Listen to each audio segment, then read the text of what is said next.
for the win. Yes!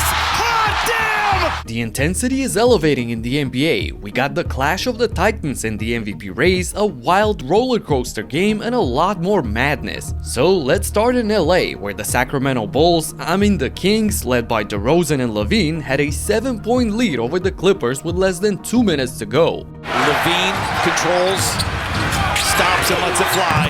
It's good. Being just one spot above them in the play-in zone, the Clippers must step up right now. Leonard, foul, count the bucket and send that young man to the line. Throws are the difference right now, +4 by the Kings. Harden finds you down the lane, look out below. Leonard and Zubac with back-to-back huge plays cut the lead to just 2 points, but then Derozan was fouled shooting a 3.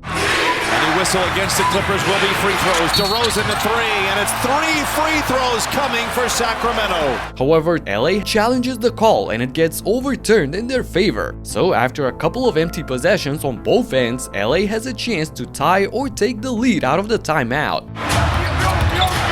Down the lane, the floater. It crawls through. James Harden ties up the score. 11 seconds to play. James Harden hits the floater over Jonas, tying the game up. So who's gonna take the last shot for the Kings? Lavine for the win. We're going to overtime. Lavine creates a solid shot at the end, but the ball bounces off, which means 5 extra minutes. In overtime, it felt like it's 2018 or something because Harden and Derozan were going head-to-head back and forth. Harden. 7 to shoot. The step back 3 en route. It's good. The gospel hour has begun. St. James with 27. 7 to shoot. Derozan knocks down a 3. Derozan, another long shot. It falls. Sacramento by 1. Turns the corner, gets downhill. He puts it in! St. James does it again! James puts his team up by 1 with less than 30 seconds to play, but Demar ain't done yet. Derozan. Whistle. Free throws coming. The king of the fort delivers an OT as well with 10 of his 31 points in the extra period. So, down by 1, the Clippers clear the way for Kawhi Leonard. The shot clock is dark and the Clippers trail by 1. Leonard, 4 to shoot. Kawhi for the win. Yes! Hot damn!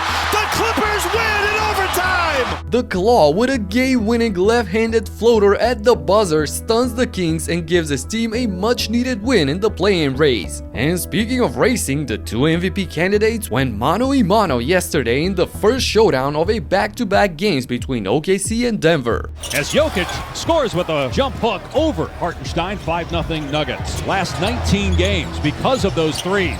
Jokic, speaking of threes, having a career year. Jokic strikes first and the Nuggets go up 10-0 at the start of the game. It took SGA 6 minutes before scoring, but then he couldn't be stopped.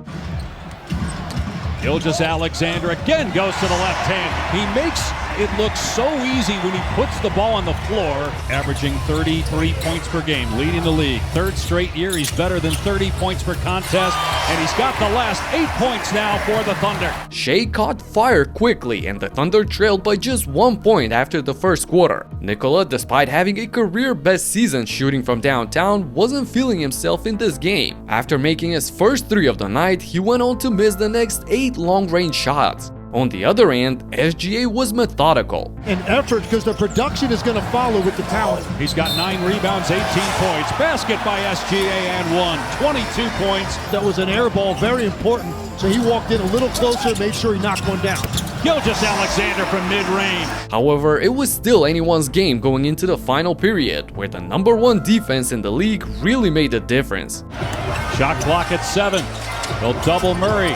Forced to pass it. Westbrook missed the 3. Rebound Jalen Williams.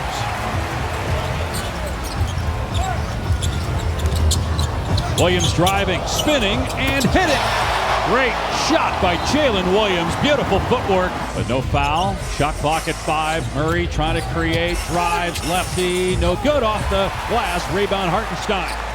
No points in the first quarter, 20 cents. Entry to Caruso from Shai Gilgeous-Alexander. The Thunder tightened up the screws, limiting Denver to just 7 of 20 shooting from the field in the fourth, while on the offensive end, they were flawless, converting with almost 74% efficiency. At the end, it was a 24-point beatdown as Alexander wins the first battle with 40 points, 8 rebounds, 5 assists, and 3 blocks. Let's see how Nikola responds in tonight's rematch. Moving on to New Orleans for a roller coaster game where the home team had a 14-point lead in the second quarter before the Grizzlies went on a 56-31 stretch to build an 11-point lead of their own at the end of the third. And the most exciting moment till that point was a missed dunk attempt by Air Ja. Morant. Man, he's floating in the air. Another signature missed dunk by Ja will go down in the highlight history. Nonetheless, the Pelicans responded with a monster 17-2 run of their own at the start of the fourth to convert a 10-point deficit into a 5-point lead with 6 minutes to go. Now Carlo and Reeves on the takeaway. Carlo on the hammer! Pels down by only 3.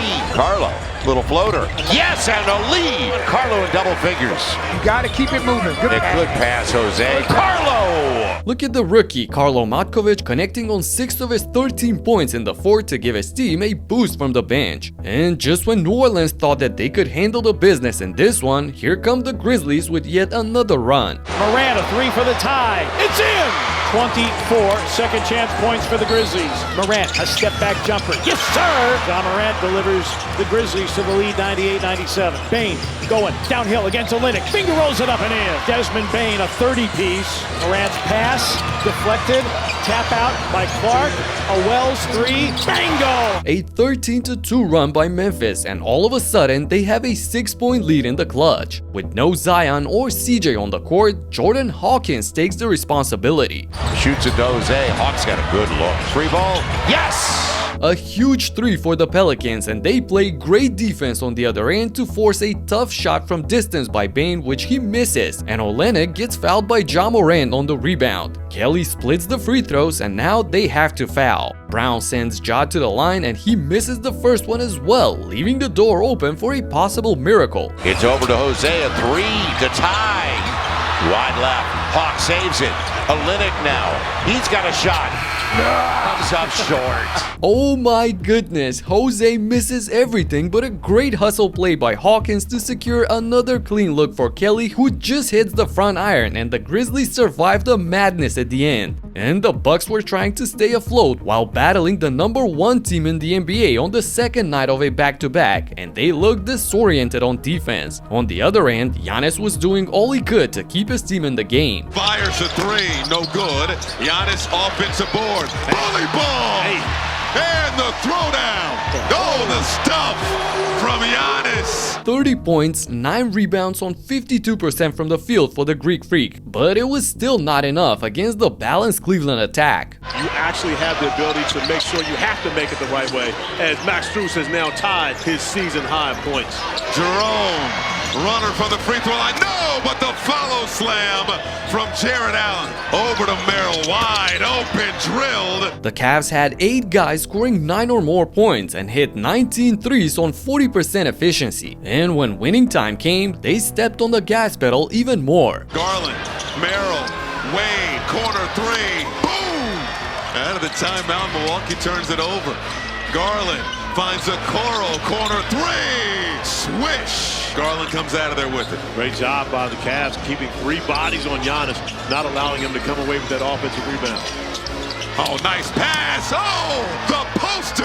A 13-0 run in 4 minutes by Cleveland to give them an 18-point lead blew this game away. This was their 14th win in a row. On the opposite, when facing the top 3 teams in the East, the Milwaukee Bucks are now 0-9. That's insane. The Mavericks are on a 4-game losing streak of their own, but their agony just grew bigger last night against the Suns when Plumlee wide open and he smoked the dunk.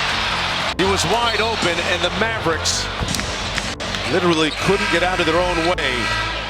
And it'll be Phoenix basketball as Powell collides with Edwards. Dwight Powell and Kessler Edwards banged their heads off of each other and they both went out of the game. At this point, Kidd was left with only 7 available players on the roster, making their bench look depressing. Things are so bad in Dallas as people are starting Fire Nico chants everywhere they can. Fire Nico!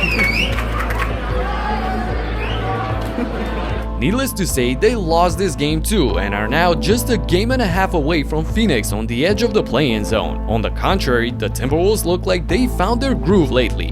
Spins out to Nas at the buzzer. Yes! About the 360 pass attempt right there by Julius Randle. Conley baseline, extra pass. Rudy will hammer it through for 2. Dante up fake. Now he'll pull up on the 3 and drain it. Playing at full strength after a long time, the Wolves were just too much for the Spurs in this game, as Ant with 25 points led a balanced attack in which 8 players scored in double digits. This marks their 5th win in a row as they're now tied with Golden State for the 6th seed in the West. With 18 games left to play in the season, the intensity is just now peaking, and you gotta check out my last video where I documented a night full of spectacles. Click right here and talk to you in the next one. Peace out.